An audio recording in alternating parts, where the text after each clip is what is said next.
I'm joined once again by J. Warner Wallace. He's an award-winning detective. He's been featured on Dateline more than any other homicide detective. He's a popular national speaker, a host. He's a writer, including books like Person of Interest, Forensic Faith, God's Crime Scene, and Cold Case Christianity, which is just being re-released in a 10th anniversary edition. He's an adjunct professor of apologetics at Biola University, a senior fellow at Colson Center for Christian Worldview, a faculty member at Summit Ministries, and he and his wife live in Southern California. And maybe of the greatest accolades, you are now a 3-time guest on the Reasonable Theology podcast. I'll see about getting a certificate printed up for your wall back there. Yeah, please do. I'll put it right behind me now. Am I the only one who's been on 3 times? You are the only 3-time guest. You were tied with Sean McDowell as a repeat with a couple of others, and now you've taken the lead. So good. If you need to text him after this and rub it in his face, you go right ahead. I will. And by the way, they can't take that away from me because I'll still be the first. You'll still be the first one. So that's good. Good. That's right. Now, well, congratulations on the 10th anniversary edition of Cold Case Christianity. You know, my son just turned 12, and that makes me feel old. Is it similar for an author when the publisher lets you know you're coming up on 10 years? Was that a bit of a where did the time go kind of thing? Yeah, it is. And honestly, I didn't think we would probably ever have a need to or want to re-release the book. I thought, when something is working, why would you try to fix it, right? But I was talking to my friend Greg Kokel, who just redid Tactics a couple of years ago, and I thought that's a great book. And I thought, well, what was awesome about it is you get to go back and you think, well, if you knew what you knew now, would you have written it a little bit differently? Yeah. And so that gives me a chance to go back and write it the way I really wanted to write it, and illustrate it the way I really wanted to illustrate it. But yeah, you do feel like old. I mean, especially when you write your first book in your 50s, you already are old before you start, So now it just feels like I'm older, Well, that's great. And we've had a chance to talk a couple of times before. People have no doubt maybe seen some of your other interviews. I've read one of your books, but could you just give a brief background as to how it is that a former homicide detective is writing books about Christianity at this point? Well, a lot of it just traces my own journey, right? When I was looking, I kind of thought everyone who becomes a Christian, don't we all do this? Don't we look at the evidence for this and determine if it's true or not before we just jump in? And that's really not the case for a lot of us as Christians. We have some other thing that we think is evidential. Sometimes it's an experience. Most of the time it's an experience. I didn't have any Christians in my life growing up. Didn't really know anybody who had become a Christian. It just wasn't part of my life as a young person. My wife was the same way. So I didn't really know, what to expect. And we walked into a church when I was about 35, and I just didn't know how to even examine these claims. The pastor there was so convinced that Jesus was so smart and so special. I was not, of course, at that time convinced of it, but I was willing to look at it. But what skill set would I bring to it? This is the only skill set I knew to bring to it was how do I measure this thing evidentially? And so that's what I did. But, the book only came about because years later, I become a Christian. I end up going to seminary. I ended up as a youth pastor because my kids by that time now, they were just young kids when I first got saved. But by the time they became high schoolers, I was their youth pastor. And it was at that time that I really sensed that young people were walking away from the faith. This is even then. It's still going on, of course. Right. And so I knew I wanted to do something to contribute to this. And I started to take a very evidential approach with my youth pastorate, where I was just talking about the evidence for Christianity. I was not, when I first started, I have an art background, so most of my stuff was very artistic in terms of my pastorate. But I realized at some point that I had to shift. And I was with Sean McDowell, training his students on one of these immersive trips to Berkeley that we take, UC Berkeley, which just helps expose young Christians to what the objections are going to be when they get in university. And while I was out there training with him, he said, you should write a book about this. And I just didn't think I had the time to do it. But Sean really encouraged me to just get an outline to him, and I did. And that ended up being Cold Case Christianity. So I really owe Sean a lot because he's the one who first encouraged me to even write the book to begin with. I never would have probably thought to do that. Well, that's great, and clearly has been met with some success in that people are still reading it. You have this opportunity to really re-release it. Now, the book Cold Case Christianity, the name is because of your background as a cold case homicide detective. And just Mhm. so folks know, I mean, a cold case is there aren't any witnesses you can talk to. The crime has happened. Maybe you don't have much, or it may be anything in terms of physical evidence on file. Is that basically what a cold case is? Yeah, these are all murders because there's a statute of limitations on every other kind of crime. So there's no Okay. cold burglary or cold robbery. Those things close by statute after a certain number of years, but murders stay open. And I was working homicide in Los Angeles County, and we had a bunch of these in our files that were unsolved, and they're unsolved for a reason because they're lame. We didn't have any good evidence 30 years ago, so you have to kind of figure out, like, how do I determine what happened when the case is pretty marginal to begin with, and whatever evidence you did have, especially if there's witnesses, those folks are probably dead. And even the people who interviewed those folks, the detectives, like from the generation, my dad's generation of detectives, and maybe even before my dad's generation, my dad was a cop there before I was, those folks are often not available to you anymore either. So you don't have access to the witness or the report writer. And that really is, if you think about it, the nature of the Gospels. We don't have access to Luke, the report writer, and we certainly don't have access to the people that Luke was talking to, those eyewitnesses and servants of the word.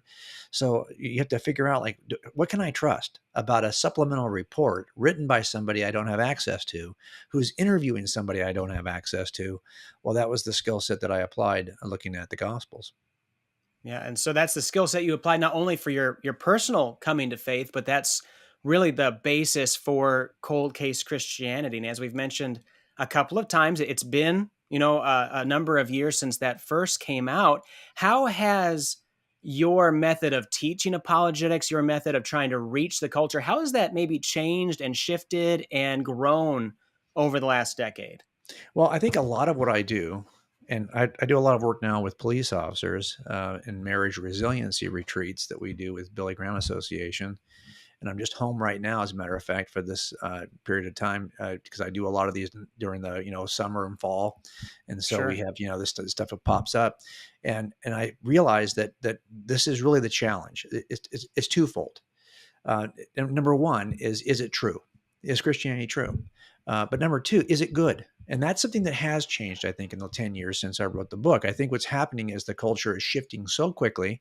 And what we would have seen maybe as marginal or on the outskirts has now become mainstream in terms of how Hmm. people live.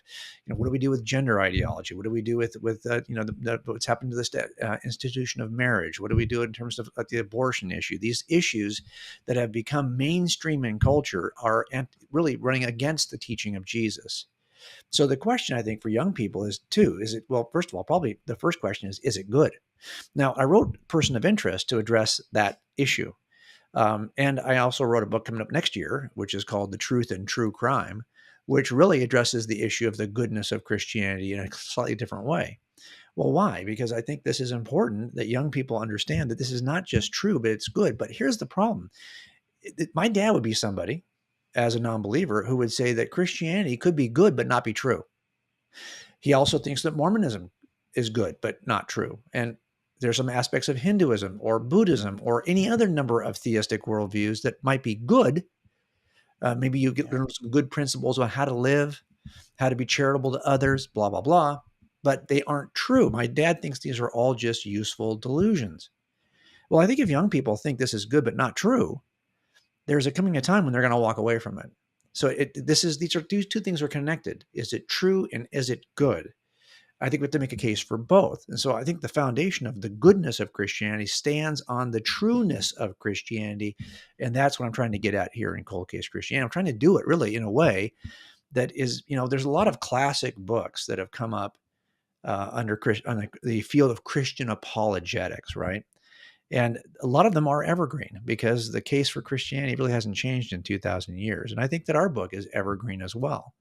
But the reality of it is that we're trying to write to a generation that is right now. Yeah. We want this to be the book that young people and their parents can look at right now. That's why we tried to go back and re-illustrate it, because when I first wrote the book, I don't think my publisher understood what I wanted to do in terms of illustrations and the internal layout of the book. And so they'd never had done a book like that. So they really had to kind of struggle with it.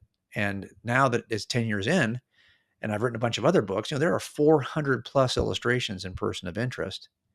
And then now that, so they kind of get, oh, I see what you're doing now. So we were able to go back and add 300 Sure. illustrations to Cold Case Christianity Wow. just to make it a more visually accessible book. And we rewrote it in a way that I think is much more accessible and updated, because a lot of things do change in terms of archaeology and other ways of looking at things. And I think it's a different book now. That's great. And I mean, do you get a sense that the culture at large, is it more hostile to these things? Is it more just disinterested to the claims of Christianity? What has your experience been? What's the challenge of our day? Well, and I think this is probably, for those of us who do this work, we might have a weird kind of tilted view, right? Because if you're constantly out there on social media making this case, you're going to get all the venom and hostility of people who are pushing back, which you might not get if you're just a regular Christian living someplace where this is kind of the cultural norm. And I Right. think it's becoming less the culture. I mean, for here in Southern California, this was never my cultural norm. So when I became a Christian, I already knew that I was on the outside looking in terms of the culture. So, but I think what has happened is that the goodness of Christianity, most people would say maybe a generation ago, I don't like Christianity, but I do like that Jesus guy's okay. And I think if anyone says that today, they probably don't know what Jesus taught. They have a view of Jesus that's probably pretty underdeveloped. Because if you're a non-believer and you might think, well, Jesus was a good guy. Well, do you know what he taught about marriage? About Right. the things that really are the hot button issues in culture? I think more and more people are becoming hostile to the notion of Christianity because Right. they think it's misogynistic, that it's controlling, that it's all the isms you could think of, all the phobias you can think of that are generated, they would say, by a Christian conservative worldview. So in the end, I don't really spend on my social media a lot of time talking about hot topic issues. I kind of want Jesus to do the talking. So what I've learned is that the gospel will cure every kind of stupid you can think of. I don't have to do it. The gospel does it. I just have to introduce people to the truth of the gospel and help them to see this is not just a kind of a personal subjective view of mine, but it's actually the objective truth about reality. And once they embrace the teaching of Jesus or the gospel and become Christians, then Jesus starts to work in your life and starts to kind of change the way you think. And this is, I think, where the power is. The power is in the gospel and the teaching of Jesus, not the book that written by Jim Wallace or the teaching of Jim Wallace. But what we're trying to do is to kind of lay the foundation so that Jesus can do what Jesus always does. And again, I've never been somebody who thought that the Christian apologetics books were going to, be persuasive. What we do is we remove, hopefully, the intellectual barriers that people construct between themselves and the gospel. Then the gospel does all the work. That's what saves us. It's the power of God. But we are so resistant sometimes. And I think God uses people like us to help knock down the walls that stand between a fair hearing of the gospel. And so that's why I think this work is important. Absolutely. And in going about that work as someone who walked through that as starting as a skeptic, but taking your skills as a detective, I mean, you recognize the importance of integrity and Mhm. objectivity in Mhm. that work. How does that find its way into the book? And how has that influenced just not only your investigation, but your presentation of the claims of Christianity? Well, a lot of it just comes out of my own casework, right? So in the end, we think that something actually happened 30 years ago to this victim. It's not my opinion. I mean, this is something that happened a particular way, whether I like it or don't like it, would have ever investigated it or never investigated it. Something did happen. And we want the jury to see the way that this actually happened.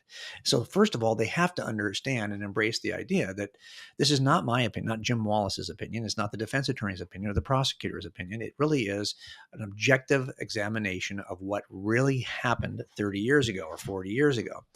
And that approach that we take evidentially to help people come to what was the most reasonable inference from evidence is the same approach I take in front of audiences, is the same approach I take in this book.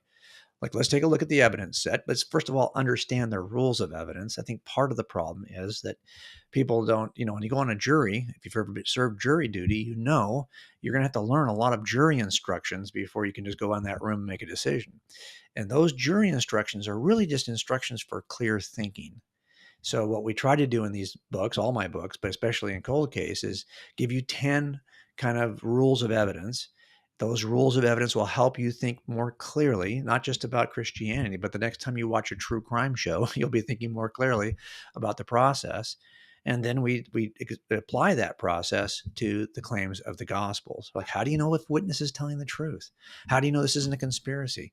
How do you assess, a set of facts and compare them to explanations? These are things that we teach jurors, and those are things that I understood before I ever looked at the Gospels. So it didn't give me a lot of that kind of structure is helpful because it doesn't allow you to rabbit trail. It allows you to stay focused on the issues at hand. Now, you said there's 10 of them in your book. You don't have to go through all of them, but what are some of those rules of evidence that people need to be more aware of? Well, I think some of it's just a kind of a philosophical process, and then there are some rules. So to understanding the difference, for example, between what's reasonable and what's possible is extremely helpful. And I wrote whole another book on rules of evidence. It's called Forensic Faith, and that really also kind of fleshes this out. But this idea that we have to prove Christianity is true beyond a possible doubt, I hear this a lot. Like, I still have open questions, therefore I could never believe it. Or some things can't be answered, therefore. Well, this is the case in every criminal trial I've ever worked. I will often tell people that, look, I'm going to tell you everything you need to know, but not everything that could be known. Those are two different things. And I cannot do the second because I don't know everything myself about this case that could be known. But I know enough to know that he did it, and so will you. And so this gap between everything that you want and what you actually get is a gap between what's reasonable and what's possible. And that's an important gap to understand. I'm going to have to ask you to step across your unanswered questions to render a verdict. Every juror does this, and there's never usually a problem. But if I said to you that there's more than enough evidence to determine that Christianity is true, but you're still going to have some open questions, and that step across the end of the evidence trail to the decision to follow Jesus is called a step of faith. But it's not a blind step of faith. It's an evidentially driven step of faith. And all of Scripture affirms this. Jesus was a classic evidentialist. And there's just no way around evidence. As a matter of fact, I've been saying this rather controversial thing lately, and I'll say it to you as well. There is no other version of Christian apologetics other than evidentialism. What I mean is, every view, if you're a cumulative case guy or you're a presuppositionalist, you are using something that you're presupposing. You're presupposing that the Gospels, that the New Testament is telling you the truth. You presuppose that. But what are you presupposing? The written work of eyewitnesses, that's called direct evidence. People who claim to have seen the risen Christ. And on the basis of that observation, they wrote these texts, either letters or Gospels. Those are eyewitness accounts, and that's called direct evidence. So even to presuppose Christianity is true, you could only do it if you are presupposing what? The direct evidence of the New Testament. So you're stuck with an evidentialist approach, no matter how you cut this pie. And so I think that part of that is just helping people to see what the rules of evidence are. I'll give you one more that I think is important, and I did 10 in the book. Like, how do you assess evidence and make a decision? A lot of this is what we call abductive reasoning, right? This idea that you make two lists. One is a list of evidences. That starts with an E, evidence. The other is a list that starts with an E, explanations. Every juror is going to do this. We're going to show you a bunch of evidences, and I'm going to offer an explanation. So is the defense team. And those explanations have to be assessed versus the evidence. Well, this is how I became a Christian when it came to the examination of the resurrection. There are certain minimal things I, as an atheist, would have said, well, I think that's true. And I think that's true. But there are like 6 atheist explanations for those pieces of evidence. And there's one Christian explanation. I just simply assessed that process using abductive reasoning to determine that the best, most reasonable explanation that has the least liabilities was the Christian explanation. And this is a way we can assess any set of evidences. If your son comes home late from, on a Friday night and you're wondering why they're late, you can look at the evidence you have and listen to his explanation for the evidence and make the same kind of assessment. This is what we do every day. You do it all the time. Jurors do it every day, but few of us are willing to apply that to the claims of the Gospels. And that's something you could do if you took an evidential approach. So, in terms of the so-called cold case for, let's take the resurrection, you've got evidence. The tomb is empty. You really can't get around the fact that the tomb was empty, and you've got an explanation. You've got the Christian explanation is that Jesus rose from the dead, like he said he was going to rise from the dead, and Right. then you've got one of a number of explanations. One being, disciples stole the body. Let's take one came right out the gate. That disciples snuck in and stole the body. You can find that explanation being touted within the pages of Scripture. And Right. now you, as the individual, and any individual that's honestly searching through these things, has to decide which of those is more plausible, which of those has the least amount of liability. And That's as you right. start to investigate those things, even though there's this gap that exists between what you would like to know and what you have in front of you, That's right. that's the job of the detective, and that's the job of the person examining the claims of Christ. Is that right? Yeah, it is, and I'll tell you that's a very good point. And when you see that there are like 6 ways to describe the kind of minimal claims of the Gospels that I would have accepted as an atheist, maybe maybe they imagined it, maybe they lied about it, maybe they were influenced by somebody who believed to be. I list all 6 of them. And anytime you see a list of 6 explanations, there's a reason why there are 6 or 5 or 4. For example, there are many explanations that cosmologists offer for the beginning of the universe. And even now with the new telescope evidence, we're trying to decide, well, why are there so many explanations? Because if you hold to explanation 5, it's because you don't think that 1 through 4 work. If you hold to explanation 3, it's because you don't think that 1, 2, 4, or 5 work. The reason why there are so many explanations is because none of them work. It should be the first tip that you're probably those aren't solid because there's only one Christian explanation. And Right. there's the problem is that yes, so I went through all of those. They all have liabilities. But hey, the Christian explanation also has liabilities. The Christian explanation requires a miracle to occur. And if you're somebody like me who was a very committed philosophical naturalist, that's a liability I was not willing to ignore. So I had to first work out my own thinking on, do I have any reason to believe that there is something extra natural at work in the universe, something immaterial, something outside of space, time, matter, physics, and chemistry.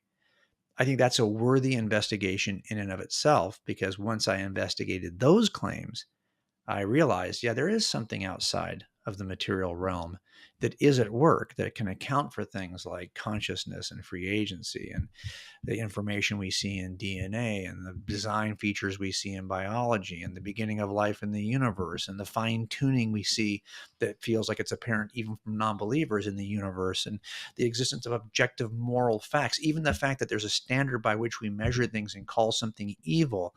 These are claims, these are features of the universe that I think are best explained by something personal outside of space, time, and matter.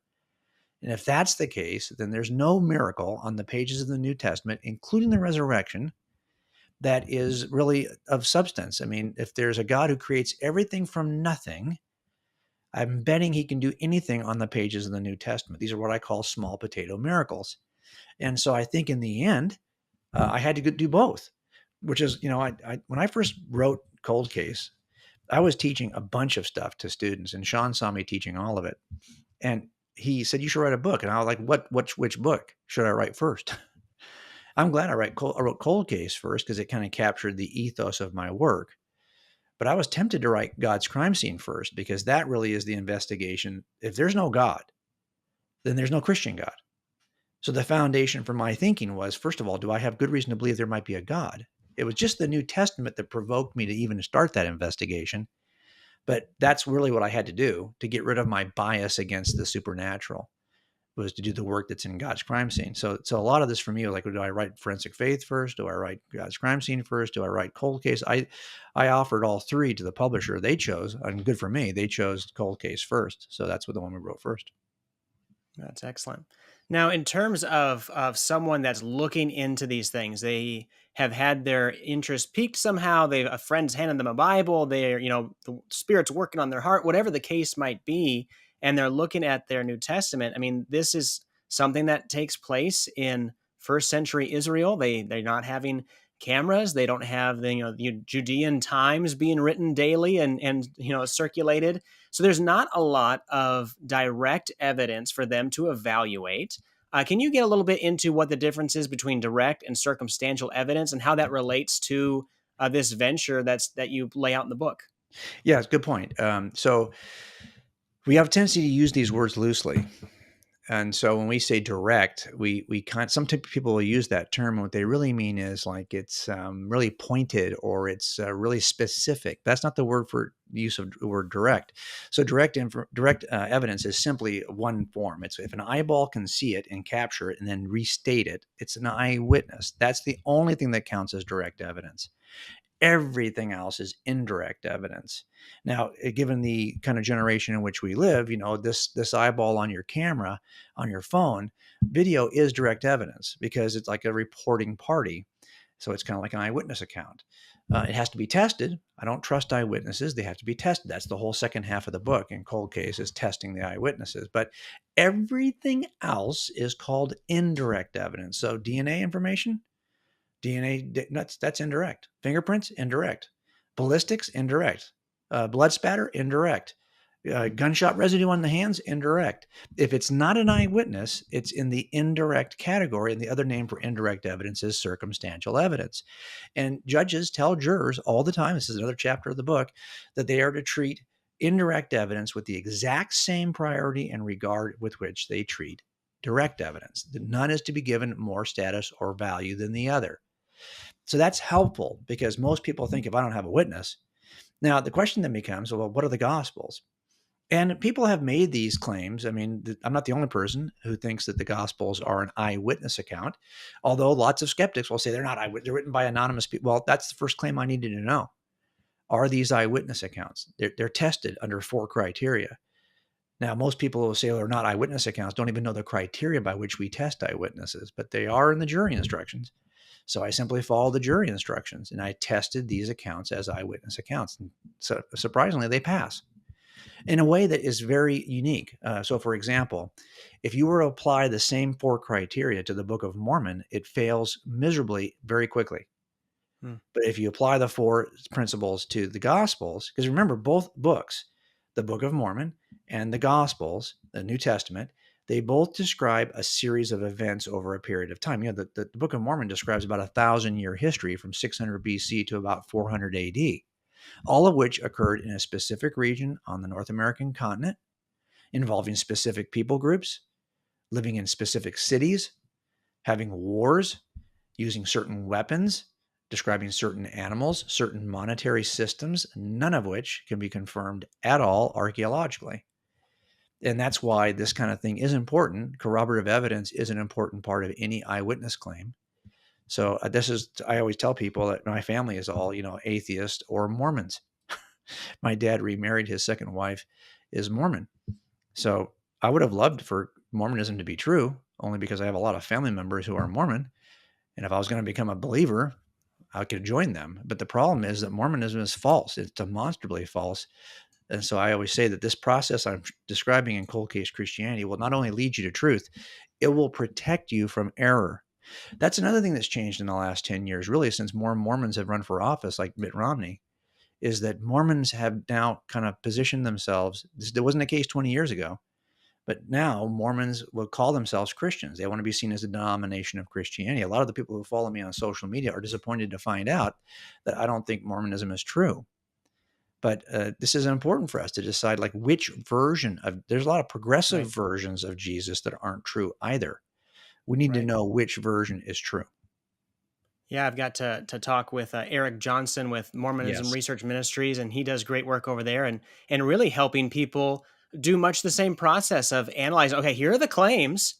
Here is the evidence. Here's the explanation of these things, and does it pan out or not? And we're all in agreement that in regards to the claims of Mormon, it does not pan out. Right. And while at the same time making the claim that the gospel accounts are historically reliable documents. And how is it that you can make that claim? What is perhaps like the chain of custody that you mentioned in the book for making the case that these are reliable documents that we can trust?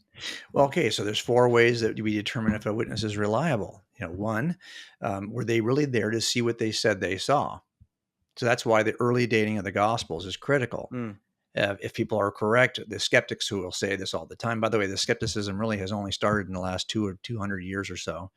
That the Gospels are written late by anonymous people in the third or fourth right. century. Well, then, of course, they're not eyewitness accounts. They have to be written within a lifetime of eyewitnesses in order to be eyewitness accounts. So the first thing I needed to know is how early are the accounts? Two, can they be corroborated in some way? Even though all corroborative evidence just measures a small fraction of the eyewitness account. So I don't expect videos on my cases because they're too old. And I don't expect video confirmation on this case either, but there should be some fractional corroborative evidence, like there is in every case I investigate, that would corroborate the eyewitness account. Third, have they changed their story over time or have they been consistent? Fourth, do they possess a bias that would cause them to lie? That's the criteria by which we measure eyewitnesses in criminal trials. I think it's a fair criteria. And that was the criteria I applied to the Gospels. If you apply that same criteria to Joseph Smith in the Book of Mormon, you'll see why quickly it doesn't hold up. So I always tell people I became a Christian at the same time I became a not Mormon, because I bought my first Book of Mormon before I even read the Old Testament. And I read through all of the book of the Mormon scriptures, Pearl of Great Price, Doctrines and Covenants, Book of Mormon, before I read the Old Testament, because I was so interested in what my family thought was true, my half siblings. And this is why I always say, yeah, I became a Christian at the same time I became a not Mormon. Mm. And by following that line of evidence. So what would your advice be for someone that might be listening that is on the fence about Christianity? How would you encourage them to apply a detective style approach to their own exploration of Christianity? Well, first thing I would say that the first rule of all investigative processes, and it's the first chapter in our book, is that you cannot walk in with your mind made up. And if you walk in with your mind made up, there's a good chance that you will come to a conclusion that's not accurate, or you'll stop looking at certain evidence because your mind's already made up. And I offer a story in the book. All these chapters have stories from real investigations that'll help you see why this is so critical. But that presuppositional bias is so key. And so look, it's a matter of you having to work through that. I mean, I had the same kind of naturalistic bias, but I knew that that was going to be the first issue. Like, is that bias fair? And when we select jurors, that's one of the first things we're looking for. Does this juror hold a bias? If so, we're not going to include that juror on the trial. This is true for the defense team also. If that juror has got a bias against anyone who's wearing a county jumpsuit, that person's not going to get on the jury either, because the defense team's not going to want them on the jury. So figuring out what your presuppositional biases are so you can level the field, that's super important. If you're seeking or you're just a skeptic, you have to ask yourself, and by the way, this is true for Christians too. We have to make sure that we're not so bought in because our family is a bunch of Christians that we have a bias in the opposite Right. direction. So we have to be fair. And that being fair, I think, is if you look at the evidence fairly, I think you're going to come to the most reasonable inference. And I mean, that's been my experience. But I know when I say that, a lot of listeners who are not Christians are thinking, well, there you go. He just thinks that I'm biased. No, I'm not. I'm just know me. I know me as a non-believer. I needed to be fair, and being fair is really tough if you have a strong bias that you've had your entire life. And when I say bias, I don't mean that you're like biased. I mean that you just have a presuppositional Right. foundation that you need to challenge. And so Right. that's what I'm talking about here. Yeah, if you go into just about anything thinking that you don't have some sort of bias that influences your thinking, you probably not thought about it hard enough. That's So, right. That's right. And we yeah, always say this. We're not looking for people who don't have opinions. Everyone's got opinions. The question is how willing are we to hold those with an open hand? That's what it comes down to, because you're not going to find people who don't have opinions or don't have life experience that's led them in one direction or the other. We're just looking for people who are fair. In other words, and I think this has been my work in the last year. I've realized this both with couples and marriage counseling that we've been doing and marriage training we've been doing. Also, just in terms of working with young people and making a case for the Christian worldview. I discovered this really a couple of years ago in modern research. This is in the next book. There's one attribute of human nature that if you adopt it, will change the way you thrive and flourish as a human. It'll improve your mental well-being. It'll improve your physical health. It'll improve your grades. It'll improve your goal achievement. It'll give you more wealth, more long-term invested wealth. It'll actually make you a better student, a better employer, a better employee. It will help you to determine truth from falsity better. And this attribute is surprising. And it's in all of the kind of sociological research in the last 25 to 30 years, but it's an ancient principle that is Christian. And it's on the pages of the New Testament that we are now just kind of affirming, like we discovered it for the first time under modern sociological and counseling studies. And what is that attribute? It's humility. Yeah, it's a weird humility is the key to human flourishing on every one of those metrics in a way that is surprising to me, but it shouldn't be, because the Christian worldview stands on that one principle. The first step to becoming a Christian is to have to know that there is a God and you're not him. It's an act of humility in which you're willing to bend your knee to the Savior you need. And that is the thing that I think is so shocking, is that, well, not shocking, but it should be persuasive, that the Christian worldview, that the scriptures describe the world the way it really is. It describes humans the way we really are. And if you're investigating the case for Christianity, yet you don't possess humility, I don't care what you're investigating. I know this right away. I never impanel jurors that are experts in the area that I'm going to be describing in the case. So if I've got a case that hinges on this serological examination of blood evidence, there's no way I'm putting a serologist on my panel, because that person's likely to think he knows or she knows more than the expert I'm going to call. It's really hard to teach people who have got so much training that they're no longer humble. They don't possess humility. So if I had one attribute I'm looking for in jurors, it's humility. Because then they might have a bias, they might have an opinion, but because they're humble, they recognize they can't hold on to it too tightly, and they're willing to hold it with an open hand. So if you are somebody who's listening to this and you're thinking, well, I like to investigate Christianity, ask yourself first, do you possess humility? Because humility is what's important at the beginning of every investigation. That makes a lot of sense. Makes a lot of sense. So for those who are listening and they actually have a copy of Cold Case Christianity on their shelf, what is your pitch for picking up the new, revised, updated, better edition of Cold Case Christianity, and where can they go and do that? Okay, well, yeah, that's something I've realized too, that when I saw Greg write Tactics, and I read Tactics, the new version, he asked me for an endorsement, so I read the book and I realized, wow, this is a different book. That's what we tried to do here. I knew that this needed to be a different book. There's not a single page that I didn't make a change. So I can say that right away. There's not a single page of this book that I did not make a change. We added so much new information, and everything I learned in the last 10 years from presenting the case in front of audiences, that's something you learn over time. And then I think, oh, there's a better way to say this. There's a faster way there's a more persuasive way to say it. Well, we went back and we included all that learning from stage presentations. We included all that in the book. So it's much more persuasive, I think. It's got a new postscript where we look at 12 objections to cold case Christianity that are usually offered, and we answer those. It's got a new kind of preface in which we talk about the role of evidence and how it works. And also, we've re-illustrated it with 300 new illustrations. So I think sometimes the illustrations are a more helpful approach for people to see it, especially when you're doing anything that's cumulative case, because cumulative cases are visually robust. And when you see the case, you go, oh, okay, that's for number one, I can remember it easier. And two, I get it. It's more persuasive that way. So what we try to do also is, I get it. There's a lot of people who have bought this book. It's been very popular over the last 10 years. I'm really grateful for that. So I wanted to do something to kind of reward my gratitude on that issue. So what we did was we created a 30 session video curriculum. It is over 10 hours of content. It's the same class I teach at Gateway, now called Gateway. It used to be called Golden Gate Baptist Seminary. I teach at that seminary as well. And I just did this class last year. So I created the content really knowing that this book was coming. And I wanted to finally say, okay, here's the content from everything I've taught on apologetics in a 10-hour video course. And now we've also got it with all the outlines and fill-ins and all of that stuff. So it's got a PDF set that goes with it. We just want to give that to people who will buy the new book. because I think in the end, the goal for any book like this is to create better case makers.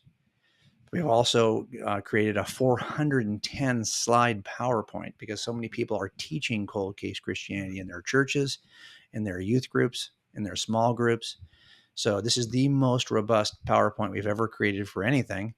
And it's got every illustration from the book included in the PowerPoint. So I think you'll find it visually robust, and it'll make it easier to teach these principles to others. And what we're saying basically is, hey, now is the time at my age and at the time of this book to start giving away the materials that will help people teach the concepts. So that's what we're doing with this. We're not making that available for anyone who owns the old book, because so much of the content now has been regenerated. Like this Right. PowerPoint would make no sense at all with the original book because it's all of the new illustrations. So this is really specific to the new book. Wonderful. I'll be sure to include links on where you can pick up a copy of the book, link to our previous conversations and other resources we mentioned in this interview. You can find that in the show notes for this episode at reasonabletheology.org/cold case. We have been talking to detective and apologist and author and teacher and reigning champion on a number of guest spots on this podcast, J. Warner Wallace. Thank you so much for joining me. Hey, thanks for having me. I'll keep that. I'm waiting for that certificate to hang behind me. So make sure you send it We'll to me. get it in Okay. the mail. Okay, cool. Thanks.